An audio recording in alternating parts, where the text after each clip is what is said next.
2 SROs।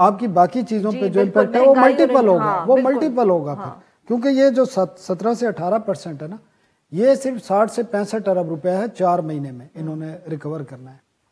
تو بیسکلی جب یہ چیزیں طے ہو گئیں تو پھر انہوں نے کہا کہ سٹاف لیول ایگریمنٹ اس وقت کریں گے جب آپ ان پہ امپلیمنٹ شروع کر دیں گے. تو ابھی تک سٹاف لیول ایگریمنٹ نہیں ہوا. ابھی 2 شرائط رہتی ہیں. ایک شرط یہ رہتی ہے کہ آپ نے پی ڈی ایل جو ہے ڈیزل پہ 50 روپے کرنا ہے، جو ابھی 40، وہ آج ہی شاید ہو جائے، وہ 40 سے 50 روپے کرنا ہے. دوسرا آپ نے انٹرسٹ ریٹ 3 سے 5% اور بڑھانا ہے، یعنی کہ وہ 20%، 18 سے 20% پہ. تو یہ چیزیں ابھی رہتی ہیں. تو یہ آپ اس سے اندازہ کر لیں. لیکن آج مجھے تھوڑا سا دیکھ کے، میں کیونکہ پارلیمنٹ میں موجود تھا، پرائم منسٹر پارلیمنٹ آنے کی بجائے لاہور چلے گئے. جی 70% وزراء موجود نہیں تھے. اور سنائے ڈار صاحب نے بھی تقریر کی اور نکل گئے. نہیں، انہوں نے تو سینٹ جانا تھا. پھر وہ تو طے تھا کہ اس وقت نیشنل اسمبلی میں پیش کرنا تھا، اسپیچ بھی وہاں کرنی تھی. وہاں اپوزیشن تو ہے نہیں، کوئی نعرے لگنے نہیں تھے. سینٹ میں وہ اسپیچ انہوں نے نیشنل اسمبلی میں کی ہے اور کوئی 30 سے 40 منٹ کی. اس کے بعد سینٹ جا کے انہوں نے لے ڈاؤن کرنا ہوتا ہے اور وہاں سے پھر سینٹ کا اجلاس بھی ختم کر دیا. لیکن افسوس کی بات ہے کہ آپ اتنا بڑا کام کرنے جا رہے ہیں تو کم از کم پارلیمنٹ میں آپ کو پرائم منسٹر کو موجود ہونا چاہیے تھا، تمام وزراء کو موجود ہونا چاہیے تھا. ایک میسج تو جائے نا. اور دوسرا میسج یہ بھی دینا چاہیے تھا کہ صرف یہ لوگوں کے لیے نہیں ہے، ہم بھی قربانی دینے کے لیے تیار ہیں. 85 وزیر رکھ کر نا آپ قربانی نہیں دے سکتے. ثناء اللہ صاحب، بات آپ کی کاٹ رہی ہوں، بٹ وہ کچھ آج وزیر خزانہ نے اپنی تقریر میں ذکر کیا. انہوں نے کہا وزیر اعظم صاحب اور وہ کابینہ نے کوئی پلان بنا لیا، وہ خود بتائیں گے. جی انہوں نے کوئی اناؤنس کیا ہے کہ نون لیگ کے جو وزراء ہیں وہ تنخواہیں نہیں لیں گے. آپ مجھے بتائیں یہ تنخواہیں لینے کے لیے وزیر بنتے ہیں؟ نہیں تو گاڑیاں اور نہیں گاڑیاں تنخواہیں، عارفہ آپ کو ہی پتہ ہے تنخواہیں اور گاڑیاں میٹر ہی نہیں کرتی. یہ بدقسمتی ہے. ہمارے ہاں وزیر اس لیے نہیں بنتے کہ اس نے تنخواہ لینی ہے 2,80,000 روپے اور ایک گاڑی لینی ہے اور ایک اس نے نائب قاصد لینا ہے اور ایک کوک لینا ہے. اس کے لیے کوئی وزیر نہیں بنتا اس ملک میں. تو وہ بننے کے اس کی کئی اور وجوہات ہوتی ہیں. انہیں پاور چاہیے ہوتی ہے، اور پاور کس لیے چاہیے ہوتی ہے یہ بھی آپ کو پتہ ہے. تو وہ یہ صرف ایک ڈرامہ ہے کہ تنخواہیں نہیں لیں گے. ارب پتی جو وزراء ہیں ان کو تنخواہوں کی ضرورت ہے، ان کو گاڑیوں کی ضرورت ہے. بالکل. اچھا ثناء اللہ صاحب یہ بتائیے گا، کچھ تنقید اس طرح کی بھی ہو رہی تھی جب یہ آبویسلی اناؤنسمنٹس آئی تو اکنامک ایکسپرٹس جو بات کر رہے تھے انہوں نے کہا کچھ کلیئرٹی بھی نہیں ہے. جیسے آئی بین آسکنگ، کسی کو نہیں معلوم کہ لگژری اشیاء میں کیا کچھ آتا ہے. پھر کسی نے ٹی وی پہ آ کے یہ بھی کہا کہ جو یہ ذکر کر رہے ہیں شادی ہال سے ٹیکس کلیکٹ کرنے کا، یہ اتنا آسان تو نہیں ہوگا، اس کا طریقہ کیا ہے. انہوں نے کہا کچھ تفصیل ابھی معلوم نہیں ہے. کہ از دیٹ ٹرو؟ آپ بھی یہ اس طرح دیکھ رہے ہیں کہ نہیں یہ تو پہلے سے ٹیکس نیٹ میں ہے نا، تو اس میں انکریز ہوا ہے اور ایک ایڈیشنل ٹیکس عائد کر دیا ہے. تو ٹیکس نیٹ میں جو ہو ان سے ٹیکس ریکور کرنا اتنا مشکل نہیں ہوتا. اس کی تو مانیٹرنگ ہوتی ہے نا. یہ تو آپ کے ڈسٹرکٹ لیول پر تمام جو ٹیکس آفیسز ہیں وہ اس کو ڈیل کرتے ہیں اور ان کو پتہ ہوتا ہے. وہ رجسٹرڈ ہیں، شادی ہال جتنے بھی ہیں نا وہ رجسٹرڈ ہیں پہلے سے. جی ایس ٹی رجسٹرڈ بھی ہیں، باقی بھی رجسٹرڈ بھی ہیں. ایشو باقی اگر نارمل حالات ہوتے اس ملک کے تو یہ ٹیکسیشن میئر اتنے ہیوی نہ لگتے، آپ کو اتنا امپیکٹ نہ ڈالتے. خاص کر جو 17 سے 18% کیا اور جو 25% لے کے گئے ہیں، وہ ابھی تک کلیئرٹی اس پہ نہیں ہے کہ وہ 25% جی ایس ٹی کن پہ ہوگا.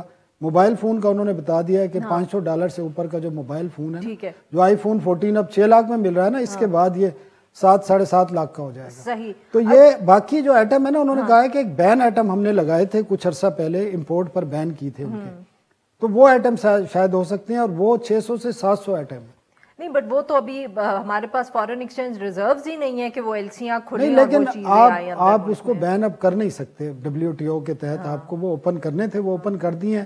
تو ڈسکریج کرنے کے لیے اس پہ جی ایس ٹی 25% کر دیا. لیکن وہ ایسے آئٹم نہیں ہے واقعی کہ وہ کوئی عام آدمی استعمال کرتا ہے. امپورٹڈ چیز ہے یا امپورٹڈ فیڈز ہیں دوسری، اور مختلف امپورٹڈ جو آئٹمز ہیں جو زیادہ تر جو اپر کلاس یوز کرتی ہے، جن کے پاس سرمایہ ہوتا ہے، تو وہ 17 کی بجائے 25% جی ایس ٹی دے کے بھی استعمال کر سکتے ہیں. تو ایشو یہ ہے. لیکن اس کا امپیکٹ نیچے بھی آئے گا، پھر وہ انکریز ہوں گی، انفلیشن بڑھے گا. لیکن آج جو ہماری وہاں بات ہو رہی تھی ڈار صاحب سے بھی، تو انہوں نے کہا کہ یہ اس سے اگر انفلیشن 30% ہوتا ہے، 35% ہوتا ہے، تو اگر ہم یہ نہیں کرتے، آئی ایم ایف پروگرام بحال نہیں کرتے، تو پھر یہ 80% پہ بھی جا سکتا ہے، 80% پہ چلا جائے گا. بہت بہت شکریہ، آپ نے ہمارے لیے وقت نکالا. ناظرین یہاں پہ لیں گے ایک چھوٹا سا بریک. کچھ میں بریک سے واپس آئیں گے تو آج بہت سیاسی صورتحال میں بھی کچھ ہم کہہ سکتے ہیں تیزی سے تبدیلی آئی ہے، اس پہ بھی بات کریں گے. Stay with us. Welcome back. Programme کے اس حصے میں ہم ذکر کریں گے پاکستان تحریک انصاف کے لیے جو بڑھتے ہوئے ہم کہہ سکتے ہیں قانونی چیلنجز ہیں. ایک طرف تو الیکشن کی تاریخ انہیں نہیں مل رہی، کورٹس میں پٹیشنز بھی دائر کی، ججمنٹس بھی لے لی، مگر ابھی تک کوئی فائدہ نہیں ہوا. اور دوسرا جو زیادہ آج کی اہم ہم کہہ سکتے ہیں خبر ہے وہ یہ ہے جو عدالت نے عمران خان صاحب کی ضمانت مسترد کر دی اور ان کو عدالت میں بلایا گیا ہے. عمران خان نے حفاظتی ضمانت کے لیے لاہور ہائی کورٹ سے رجوع کیا. اس کے بعد تو عدالت نے عمران خان صاحب کو آج رات 8 بجے تک کا وقت دیا ہے پیش ہونے کے لیے. ان کے وکلا نے کہنے کی کوشش کی کہ سیکیورٹی تھریٹ بھی ہے، ان کے ابھی زخم بھی ٹھیک نہیں ہوئے. عدالت نے کہا کہ وہ ایمبولینس پہ آنا چاہتے ہیں تو آئیں. آئی جی پولیس کو کہا گیا سیکیورٹی کے لیے. اس ساری صورتحال پہ گفتگو کرنے کے لیے آج ہمارے ساتھ موجود ہیں فیصل چودھری، ماہر قانون ہیں، پاکستان تحریک انصاف کو ریپرزینٹ بھی کرتے رہے ہیں کیسز میں، اور ہمارے ساتھ موجود ہیں ماریہ میمن صاحبہ، سینئر صحافی ہیں، تجزیہ کار ہیں. Welcome to the show both of you. جی فیصل چودھری صاحب، سر اب بتائیے گا سر، کیا پاکستان تحریک انصاف عمران خان صاحب ایکسپیکٹ کر رہے تھے کہ آج سڈنلی 2 کورٹ سے اس طرح کے فیصلے آئیں گے اور جو وکلا کی ٹیم ہے ان کو دوڑنا پڑے گا ٹو کبھی ایک ہائی کورٹ کبھی دوسرے high court to get stays and protective bails? جو پروسیڈنگز تھیں اس میں تو یہ ایکسپیکٹیشن ہونی چاہیے تھی، اور اس کے لیے جو ہے آج جو جج صاحب نے کیا ہے، خاص کر ATC کے جج صاحب نے جو بات کی ہے، مجھے اس میں تھوڑی سی سمجھ میں نہیں آئی کہ وہ اتنی جلدی میں ان کو کیا ہو گیا. کیونکہ دیکھیے عمران خان صاحب کا جو جینوئن ایشوز ہیں وہ شاید عام لیٹیگنٹ کو وہ نہیں ہوں. فار ایگزامپل ان کے اوپر ایک حملہ ہو چکا ہے اور وہ جو ہے 3 مہینے سے وہ بیڈ ریڈن بھی ہیں، اور وہ یہ جو میڈیا پہ وہ آتے ہیں وہ اپنے گھر میں ہی ہیں، ان کا چھوٹا سا گھر ہے زمان پاک. So when he walks down to the drawing room تو وہ آپ دیکھتے ہیں، اور وہ جو ان کی ٹانگ کے اوپر وہ جو آپ دیکھتے ہیں ایک کور چڑھا جو ہوتا ہے، وہ ویسے ہی از واکنگ، وہ واکر پہ واک کرتے ہیں، وہ ویسے چل بھی نہیں سکتے. تو ایسے حالات میں ان کی سیکیورٹی کی ذمہ داری لاہور سے اسلام آباد آتے ہوئے کون لے گا؟ یہ بھی اطلاعات ہیں کہ ان کی سیکیورٹی بھی وڈرا کی گئی ہے، اور انہوں نے اپنے جان کے اوپر جو خدشات ہیں حملے کے ان کا بھی ذکر کیا ہے. تو جج صاحبان کو یہ معاملات ذہن میں رکھنے چاہیے، یا تو وہ ایشور کریں کہ ان کی سیکیورٹی جو ہے وہ ان کو پرووائڈ کی جائے ایز پر جو ان کی ضرورت ہے. صاحب تو معاف کریے گا آپ کی بات کاٹ رہی ہوں، بٹ سر آج 8 بجے تک اب عمران خان صاحب کورٹ میں پیش ہوں گے. آپ کو کیا لگتا ہے، does he have a choice in the matter? He will have to appear there. جی اگر تو انہوں نے بیل لینی ہے تو میرا خیال میں نارمل پریکٹس ہے وہ تو جو پروٹیکٹیو بیل کی ہے، یہ بھی ایک انٹرسٹنگ بات ہے. ابھی ناظم جوکیو جو ہیں وہ باہر سے آئے تھے تو ان کو جو ہے وہ دے دی گئی تھی اپنا بغیر پیش ہوئے. پروٹیکٹیو بیل تو دے دی جاتی ہے، لیکن کیونکہ وہ جو عدالت لاہور میں ہے تو جج صاحب نے یہ ان کو کہا کہ آپ آئیں گے تو سرنڈر کریں گے، کیونکہ ان کی بیل میں، کیونکہ شاید عدالت سے وہ ان کی بیل کینسل ہوئی ہے صحیح، تو اس وجہ سے ہائی کورٹ تھوڑی کوشش ہے. نارملی پروٹیکٹیو بیل دے دی جاتی ہے، تو اب اگر انہوں نے بیل لینی ہے تو ہائی کورٹ کا حکم بھی ہے تو پھر تو جانا تو پڑے گا. جی ماریہ صاحبہ، کیسے آپ دیکھ رہی ہیں جی سب کو؟ مطلب کہ پاکستان کی سیاست کبھی ہمیں نظر آتا ہے کہ ایک پارٹی جو ہے وہ دوڑی چلی جا رہی ہے، ایک کورٹ سے دوسرے کورٹ، ایک بیل سے دوسرے کیس، اور 2 سال کا ہم کہہ سکتے ہیں فرق پڑا ہے. کورٹ کے اندر مسائل وہ ہیں، صرف جو لوگ دوڑ رہے ہیں یا جن کی دوڑیں لگوائی جا رہی ہیں وہ ایک مختلف پولیٹیکل پارٹی سے ہیں. دیکھیں، میرا تو ایک سنسیئر مشورہ ہے موجودہ حکومت کو، وہ یہ ہے کہ جلدی کریں اور عمران خان صاحب کو جو گرفتار کرنا ہے وہ کر لیں. کیونکہ ہم 1-1.5 مہینے سے سن رہے ہیں کہ آج گرفتار ہوں گے، کل گرفتار ہوں گے، پرسوں گرفتار ہوں گے. تو اب وہ جو کرنا ہے گرفتار کریں تاکہ سکون سے پھر ایک دفعہ یہ گورننس کر لیں، کیونکہ ان سے ابھی گورننس ہو نہیں رہی ہے۔ آج اگر آپ دیکھیں تو اتنا بڑا ایک منی بل جو پیش کیا گیا اسمبلی کے اندر، اور جس کے بعد جو ہے ساری گفتگو اس وقت اکانومی پہ ہونی ہے، جو کرائسس ہے ہمارے ملک میں اس وقت وہ معیشت کا ہے۔ آج جو بڑے ٹیکسز لگائے ہیں انہی لوگوں پہ جو آلریڈی ٹیکس دیتے ہیں، اور جو ان ٹیکس طبقہ ہے وہ آج بھی ٹیکس فری ہے، ان پہ تو نہیں لگایا گیا، تو جو سخت فیصلے کرنے وہ تو نہیں کیے گئے۔ پرابلم صرف یہ ہے کہ اس وقت اگر عمران خان صاحب جائیں گے عدالت کے اندر، ویژولی بہت ایک اچھی ڈسٹریکشن ہے گورنمنٹ کے لیے، کیونکہ ٹیلی ویژن اسکرین پہ ہم بات کریں گے عمران خان آج گرفتار ہوں گے اور ہم ٹیکسز کی بات نہیں کریں گے، تو یہ تو بڑا ایک کلاسک کیس ہے نا کہ بھائی جب آپ ایک سٹننگ ویژولز کریٹ کر رہے ہوتے ہیں، ڈیفلیکشن یا ڈائیورژن کریٹ کر رہے ہوتے ہیں، تو ایسی کون سی چیز ہوتی ہے کہ جس سے آپ توجہ ہٹانا چاہتے ہیں؟ تو توجہ تو اس بات سے ہٹ رہی ہے کہ بھائی آج کے بعد جو پیٹرول کی قیمت چند دنوں میں بڑھنی ہے، آپ کی میری جو انفلیشن کے بعد قوت خرید کم ہونی ہے، جس سے تمام لوگوں کے کڑاکے نکلنے، اصل خبر تو وہ ہے۔ تو آج میرا خیال ہے کہ تمام شوز کے اوپر ایونچولی بات اس پہ بھی ہونی چاہیے۔ تو میرا مشورہ یہ کہ بھائی جلدی جلدی گرفتار کریں، کیونکہ اس وقت آپ نے جو بھی گورننس کرنی ہے اس کے درمیان میں تو آپ کی اس وقت ایک پولیٹیکل اپوننٹ کی وجہ سے آپ کر نہیں پا رہے ہیں۔ تو گیٹ دس اوور ود، یا تو پھر آپ ان کو اس لیے بھی نہیں گرفتار کریں تاکہ بطور ڈائیورژن ان کو آپ استعمال بھی کریں مختلف اوقات پہ۔ تو عمران خان صاحب گرفتار ہوں گے یا نہیں ہوں گے، وہ پہلے سیاسی لیڈر نہیں ہیں جو گرفتار ہوں گے۔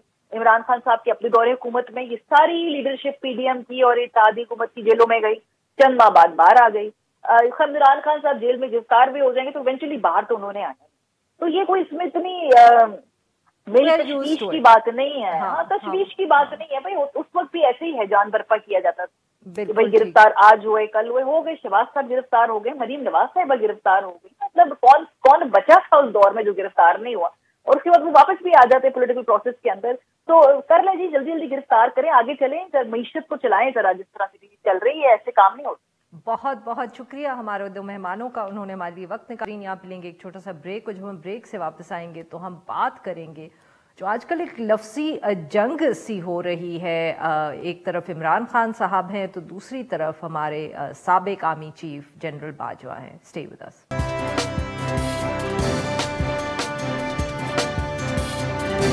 ویلکم بیک ناظرین، پروگرام کے آخری حصے میں ہم بات کریں گے جو آج کل ہم کہہ سکتے ہیں ایک لفظی جنگ سی جاری ہے عمران خان صاحب میں اور جو retired general chief of army staff ہیں جنرل باجوہ۔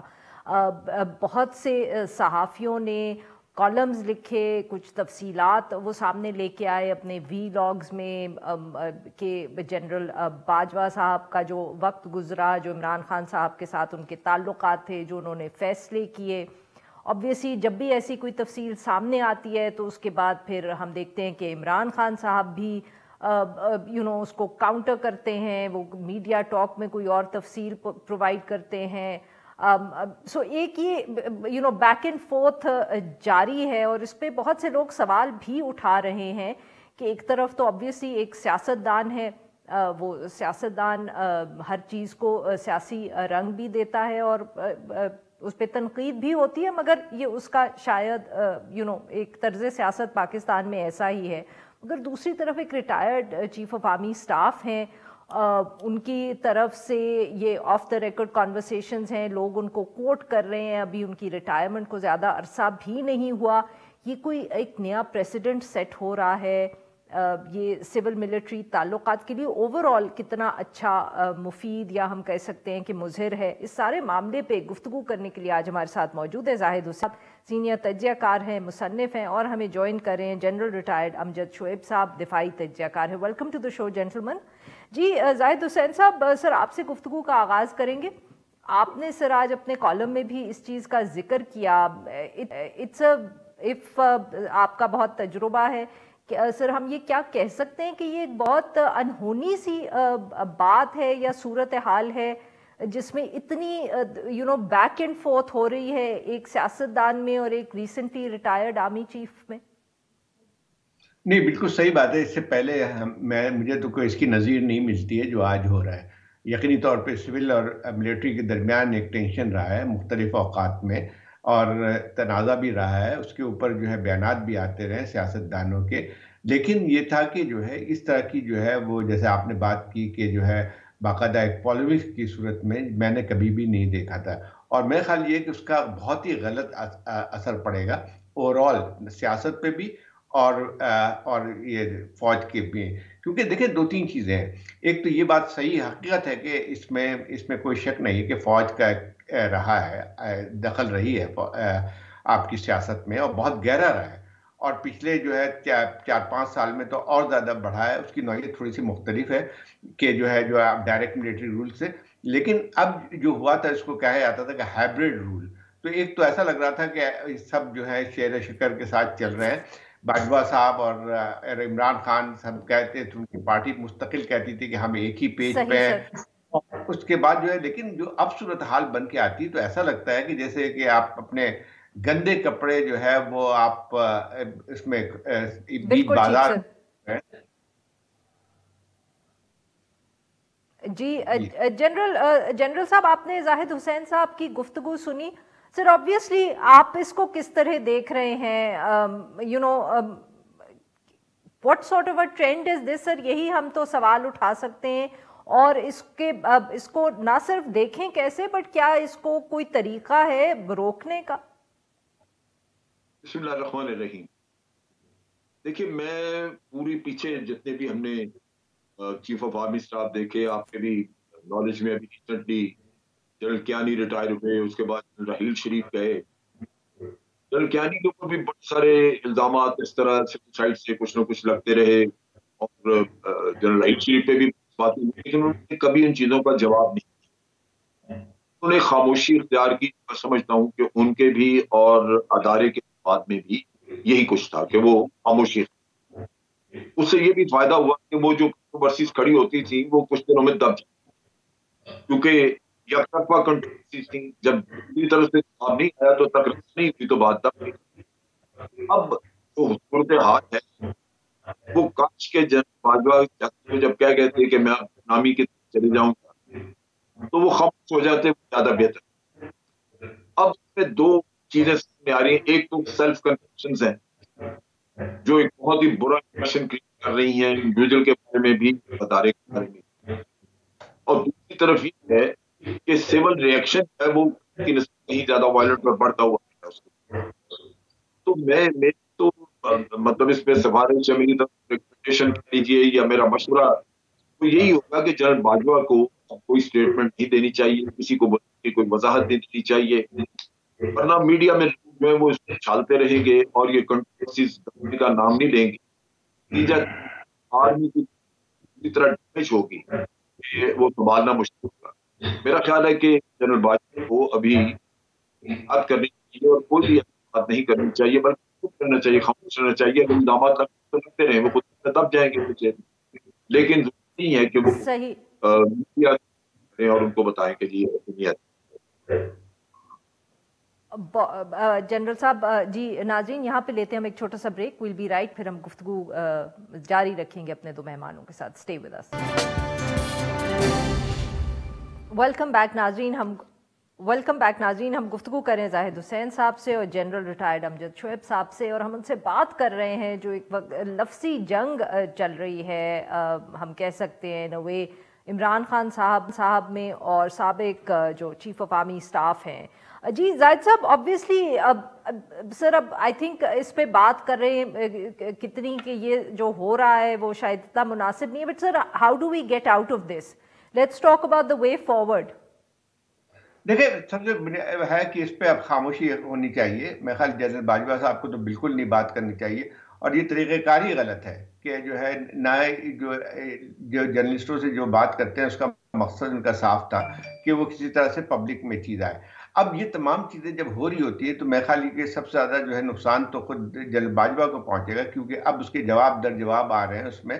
اور میرا خیال ہے کہ سب سے ایک اور بنیادی چیز ہے عارفہ کہ ایک تو سب آرمی کو اب سوچنا پڑے گا کہ یہ جس قسم کی جو ہے سیاست میں آپ مداخلت کرتے ہیں وہ ختم ہونی چاہیے, ورنہ نہیں ختم ہوگی تو اس کا طریقہ کار اسی طرح سے ہوتا رہے گا کہ آپ کی جو آپ کی سیکورٹی اسٹیبلشمنٹ ہے اس کے اوپر بہت سوالیہ نشان پیدا ہونا شروع ہو جاتے ہیں. جنرل باجوہ کا ایک لحاظ سے دیکھا جائے تو بہت ہی ہائی پروفائل انہوں نے لیا ہوا تھا, اور اس کا ایسا لگتا تھا اس زمانے میں بھی، ہمیں بھی لگتا تھا، بہت ساری چیزیں وہ کہہ جاتے تھے وہ کسی ایک آرمی کی چیف آف آرمی اسٹاف کے لیے مناسب نہیں تھی.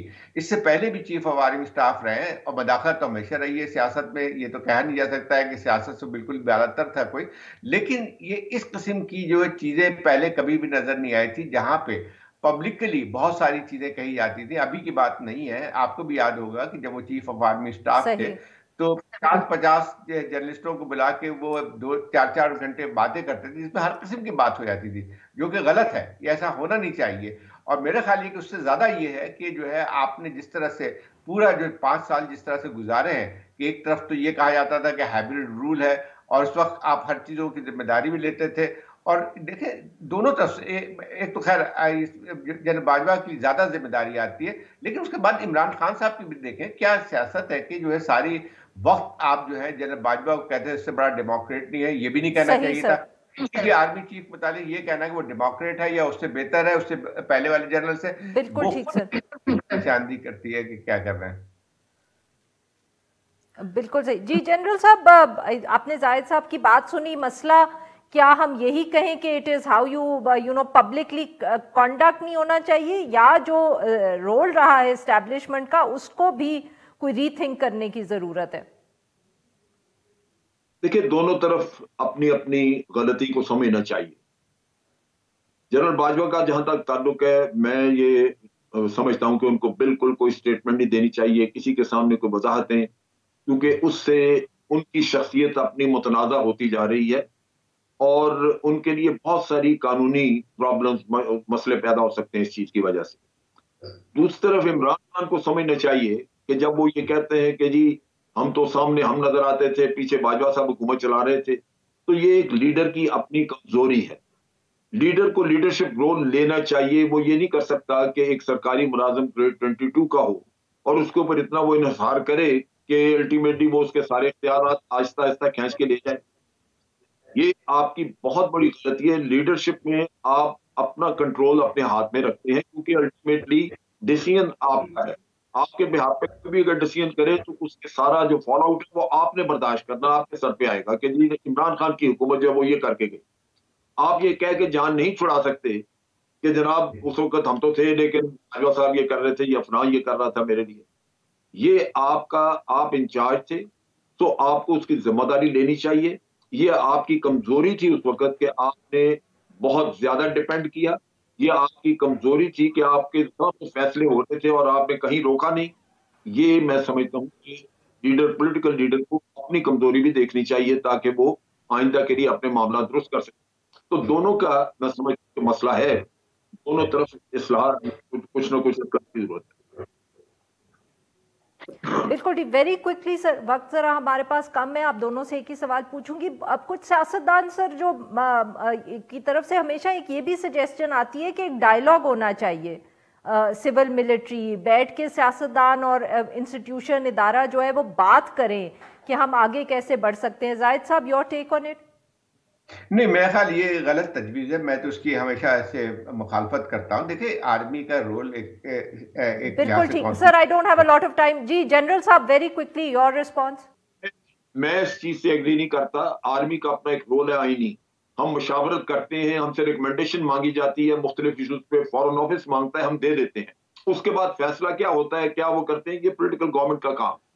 آرمی کا کام نہیں کہ اپنا فیصلہ. بہت بہت شکریہ ہمارے دو مہمانوں کا، انہوں نے ہمارے لیے وقت نکالا. ناظرین آج کے لیے بس اتنا ہی. We'll be back tomorrow at the same time.